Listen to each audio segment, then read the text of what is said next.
New videos every day.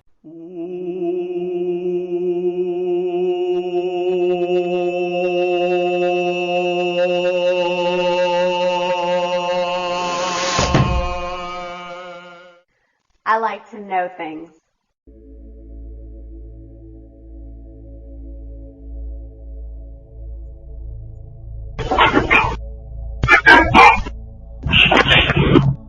Hello again, my name is Katrina and I'm with Austin Paranormal Research. We're here to talk to you today about electronic voice phenomenon, otherwise known as EVPs. So simply put, an EVP is a recording device that someone takes and records in their environment and gets back voices that were not attributed to anyone around them or anything else going on in their environment.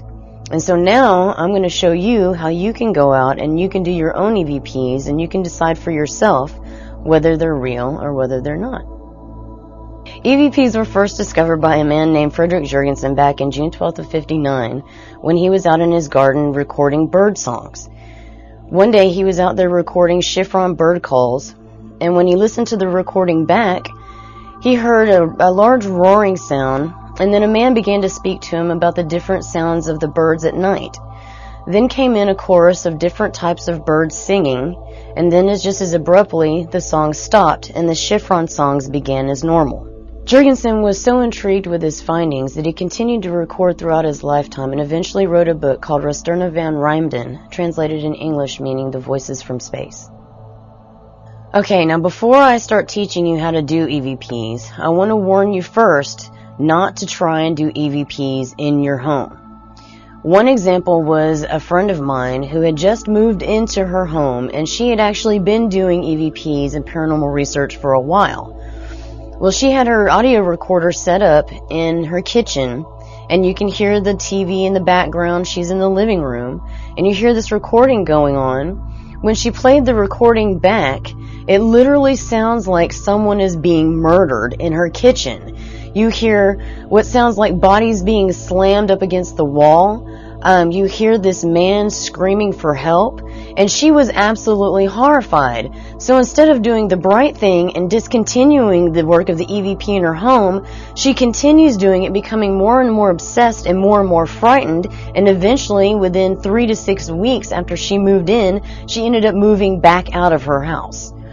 So you definitely don't want to try doing it at home because some of the things that you will get can be very frightening. I've had my own personal experiences with this as myself. What happened with me was that when I started doing EVP recordings, I had absolutely no idea of what I was doing. I hadn't really talked to anybody about how to do it, where to do it, any of that stuff. And so my brainstorm is that I'm going to set a recorder up next to my bed.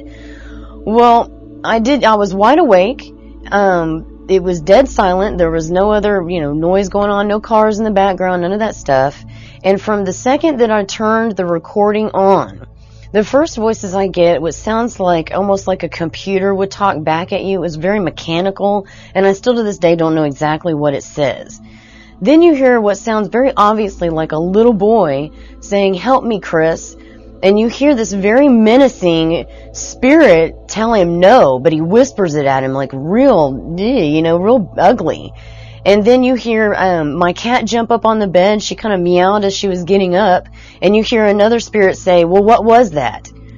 And then you hear this grumbling, strange noises in the background. And that was it for me. I slept on my couch for the next 6 months. So I know that it's not a good idea. It's better to do it out in your environment, go to a location, go to a cemetery, go to somebody else's house, anybody else's house but your own. Now I'm going to explain to you what it is that you need to get to actually do an EVP on your own. The first thing you need to get is an audio recording device. This is a microcassette recorder which you can get at Walmart for about $30. Then you need to get, of course, the microcassette tapes. These you can get in handfuls of 5 to 10. Generally now you need to get them at Radio Shack because they're not carrying them at places like Walmart any longer. Another thing you might want to get, which is totally up to you, is an extended microphone. There is a microphone that is actually in the microcassette recorder, but people tend to use these because they get clearer EVPs. The EVPs are louder. but that doesn't keep you from actually getting some. The first EVP recordings I ever did, I didn't have an extended microphone, and they worked just fine. Now, what you need to do is figure out a place where you actually want to do your EVPs. Now, the first thing you want to do is to make sure wherever you do your EVPs at, that it is a somewhat controlled environment. In other words, you have the ability to block out as much noise coming from outside as possible. You can either do an EVP in a haunted location other than your own, haunted homes, apartments, buildings. There's a lot of nursing homes, mental hospitals. There's all kinds of different locations that, believe it or not, you can actually get into. People are willing to work with you when they have these experiences on their own. They want somebody to come in and do these recordings, I guess to kind of see if they're not crazy. And so they'll actually let you come onto the premises and they'll let you do recordings. If you can't do that, cemeteries are another good option. The best cemeteries are going to be the ones furthest away from traffic because the cars sound like really loud roars and it blocks everything else out, and it can also be very confusing because you can get EVPs that are actually similar to that. Simply put, there are a few basic things that you want to try and avoid while doing an EVP. Do not whisper. Make sure that you state on the recording device anytime you hear something in the environment that is obviously a normal sound. That way you don't get confused about it later when you play it back. If you're with other people, make sure that you all speak clearly and do not overlap your conversations. This can also be very confusing. So basically what you want to do is control your environment as much as possible. In other words, make sure that every strange sound that you might pick up on your recording is stated plainly what it is and where it came from on the device so that when you go back, you'll know that later on. Secondly, don't speak over each other. It sounds very confusing on a tape, and you can get an EVP, and when two people are talking over one another and you have an EVP underneath it, it's almost completely impossible to decipher what the EVP has said.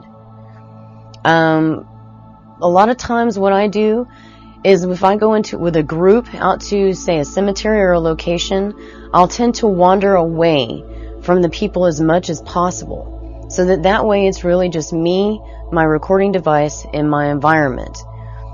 From there, sometimes I'll also take my recording device and I'll put it in a bedroom. I'll shut the door. I'll take note of any strange sounds or environmental influences that get recorded on the tape. I'll make sure and take note of all of that. So that way when I go back, I'm not confused about what it is that's going on my tape. There's a reason why they say don't record more than 15 to 20 minutes at a time, because really it gets very boring to sit and listen to a blank recording for 30 to 90 minutes at a clip. So I suggest starting off with about 15 minutes, sit down after having taken notes of everything else that you can possibly think of, go back over the recording device and wait to see what you hear. One more thing that is helpful.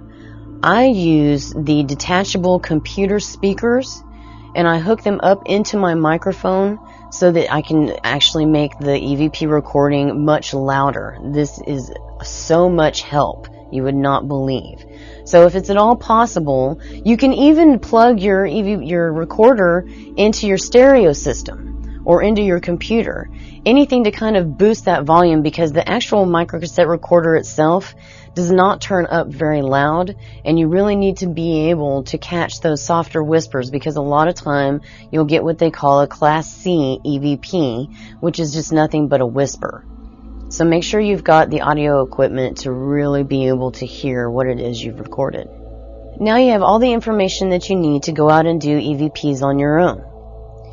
If you happen to catch anything, please let me know in the comment section of the YouTube page. I would love to hear from you.